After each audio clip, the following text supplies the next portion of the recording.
Hello tout le monde, j'espère que vous allez bien. On se retrouve aujourd'hui, comme vous l'avez vu dans le titre, pour un crash test avec de nouveaux produits, pour moi en tout cas.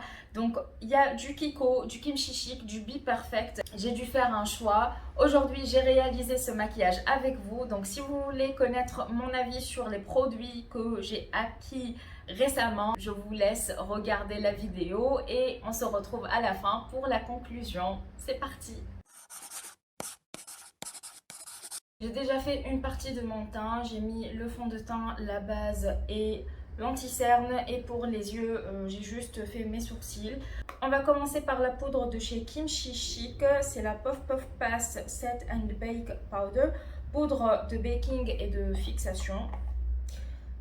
On a une houppette et franchement elle est très douce la houppette, donc je pense l'utiliser aujourd'hui avec vous. J'ai juste prélevé un tout petit peu pour poudrer mon teint, je ne cherche pas à faire du baking.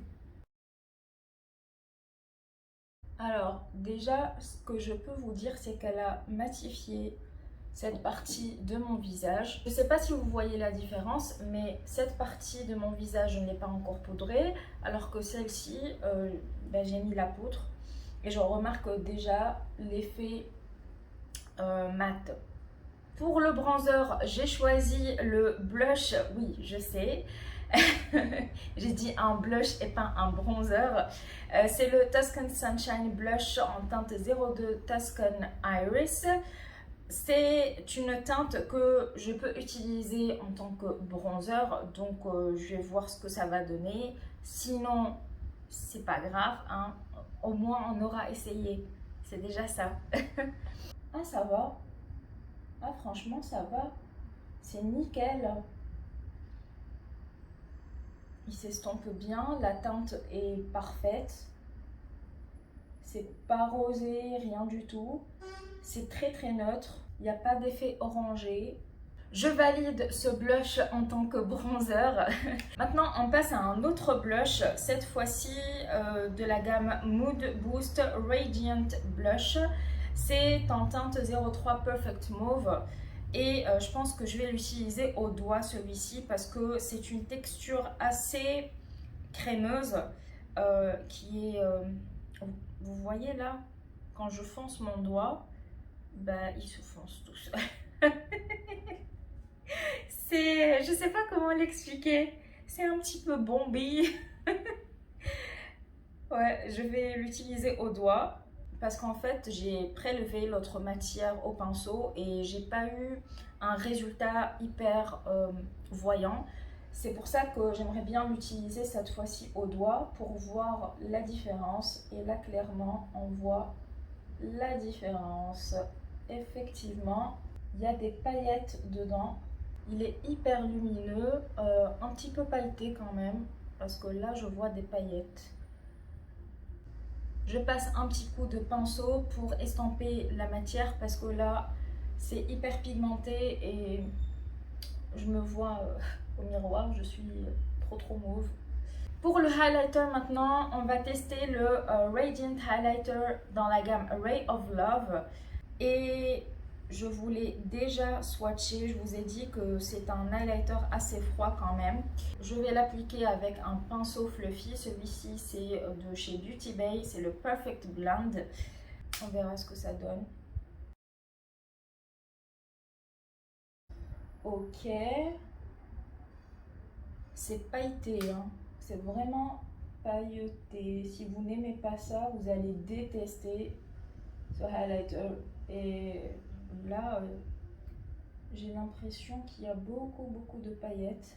Ou peut-être qu'il s'est mélangé avec le blush, je sais pas. Mais en tout cas, là, je vois qu'il y a des paillettes qui se déposent sur mon visage.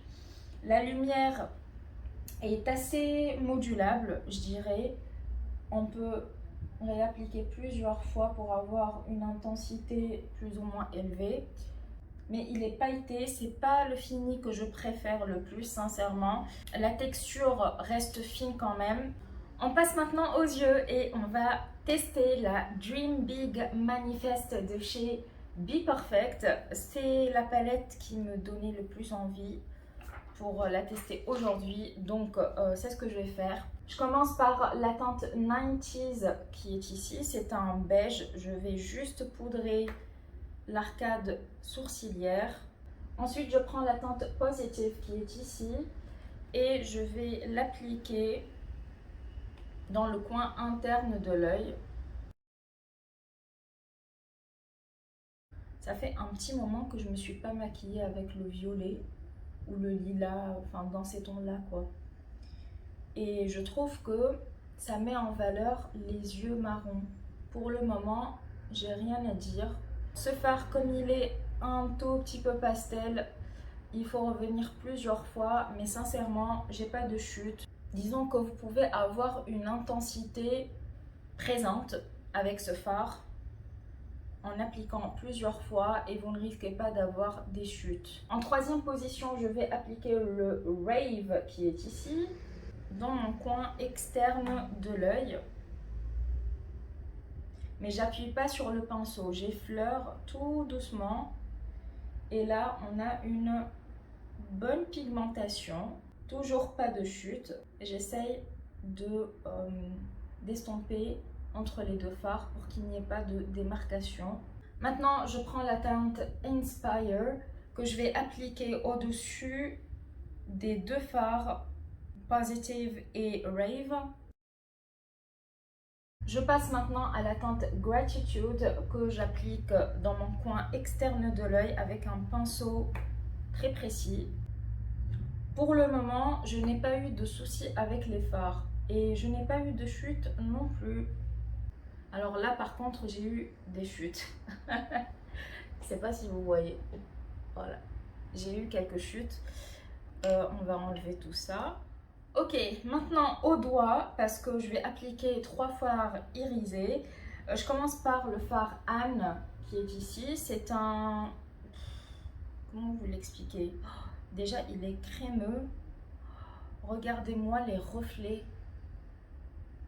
C'est un genre de lilas avec des reflets et très très crémeux.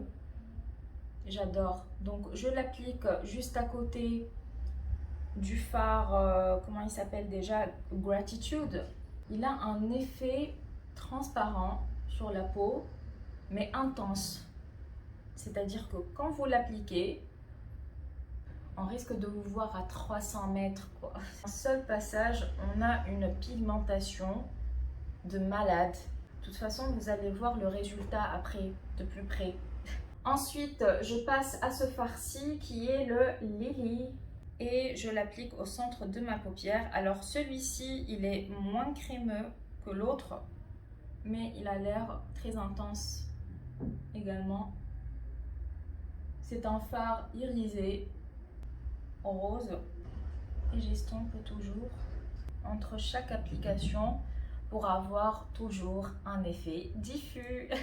Et enfin, on passe à ce fard-ci qui est le Insta. Il a la même texture que le Anne. Et d'ailleurs, cette texture est un petit peu friable. Donc, si vous enfoncez votre doigt, vous risquez d'avoir de la poudre de partout. Donc, délicatement, vous déposez la matière. Et celui-là, mais mon Dieu, il a des reflets argentés. Super, super beau. Lilas, argenté, ça dépend en fait de quel angle vous regardez le fard, mais en fait il a des reflets de malade et l'intensité est là. Je pense que vous le voyez de toute façon. Bon, avec ce fard j'ai eu quelques chutes quand même. On passe au ras de cils. Je vais prendre le Positive comme au début. Je l'applique sur tout mon ras de cils. Ensuite le Rave. Je vais juste le mettre dans le coin externe de mon ras de cils, légèrement, sans trop appuyer. Et enfin, la teinte Gratitude, pareil, dans le coin externe de mon ras de cils. Comme point de lumière, je vais appliquer ce fard qui s'appelle 11. C'est un fard irisé, neutre, Voilà le look final. Comme vous avez vu, le résultat est assez concluant. Je commence par les produits de chez Kiko. Le premier, c'est le blush que j'ai utilisé comme bronzer. Alors au niveau du rendu, je pense que je ne regrette pas de l'avoir utilisé comme bronzer. Effectivement, j'ai pas eu de sous-ton chaud avec. Je pense que comme j'ai mélangé ces deux teintes, j'ai eu un rendu assez, je vais pas dire froid, mais neutre quand même. Je vais l'utiliser comme blush dans les jours à venir. Il se diffuse très très bien, il s'estompe facilement, il ne fait pas de taches, il ne marque pas la texture de la peau. Bref, je valide ce blush que j'ai utilisé comme bronzer. Ensuite, on passe à ce blush que j'ai utilisé comme blush. Donc c'est le Perfect Mauve. Comme vous avez vu, la texture est assez spéciale. Alors moi au début je l'ai travaillé au pinceau et je n'ai pas été convaincue par le résultat. J'ai trouvé que c'était pas assez pigmenté, que ce n'était en fait même pas du tout pigmenté et j'étais déçue, même si j'aimais la teinte. Par contre aujourd'hui, comme je l'ai utilisé au doigt, bah, j'ai eu de la pigmentation. Alors en le travaillant au doigt, il faut mettre petit à petit de la matière et l'estomper sans étirer le fond de teint qu'on a mis par dessous. En l'appliquant au doigt, j'ai quand même pu avoir une intensité qui se remarque quand même. Et à la fin, j'ai dû estomper un petit peu au pinceau pour limiter un peu cet effet, comment dire, très très pigmenté. Parce que je ne veux pas rester avec des joues très très mauves à la fin. Et enfin, pour les produits Kiko, on a le highlighter. Alors ce highlighter, je ne suis pas déçue. Par contre, j'aime pas le rendu avec des paillettes sur la peau. Et donc, je ne peux pas vous dire si j'aime bien le rendu ou pas. Ce qui est bien avec ce highlighter, c'est que vous pouvez le moduler. Vous pouvez avoir un effet très subtil, comme vous pouvez avoir un effet plus boom, qui envoie du lourd. Concernant les tons de ce highlighter, je dirais qu'il est entre l'effet neutre et froid. On passe maintenant à la poudre de chez Kimchi Chic. Alors, cette poudre, elle a bien matifié mon visage. Au niveau de la fixation, je ne saurais pas vous dire puisqu'on est au début de la journée. Donc, je pense que je vous mettrai une petite note juste ici, sinon ça sera dans la barre d'infos. Et bien sûr, je continuerai à la tester avec plusieurs fonds de teint pour avoir un avis plus poussé et plus objectif. Bon, on finit cette vidéo avec une note positive. La palette Be Perfect, la Dream Big Manifest. Est-ce que j'ai besoin de vous dire ce que je pense de cette palette? En tout cas, les fards que j'ai utilisés aujourd'hui m'ont convaincue. Je ne vais pas dire que je suis à 100% convaincue. Je commence déjà par les points forts des fards que je viens de tester. Les mats ne font pas de chute, ils sont pigmentés, ils se travaillent facilement, ils s'estompent facilement. Les fards texturisés sont très très lumineux, ils envoient du lourd. Par contre, ils sont très friables, il faut faire très très attention. Les fards irisés sont pigmentés, ils ne font pas de chute. Je continuerai à tester cette palette pour vous donner mon avis final et je vais utiliser tous les fards histoire d'avoir un avis global sur ce que je pense de cette palette. Mais en tout cas, je suis ravie de l'avoir achetée. Franchement, elle est juste sublime. La Color Story est magnifique. Vous avez des fards neutres, vous avez des fards kaki, des fards plus colorés. Vous avez plusieurs textures, des fards mat, des fards irisés, des fards texturisés, des fards, je ne vais pas dire duochrome, mais qui ont un effet très très scintillant. Voilà, écoutez, je pense que j'ai tout fini, j'ai fait un bon débrief. N'hésitez pas à me dire si vous avez testé l'un de ces produits, si vous avez envie de craquer sur l'un d'eux. Si vous avez testé l'un de ces produits, mettez un commentaire, comme ça vous pouvez aider d'autres personnes à faire leur choix. Et en attendant, je vous dis à très bientôt et prenez soin de vous. Ciao, ciao! I made room for you in here, a place where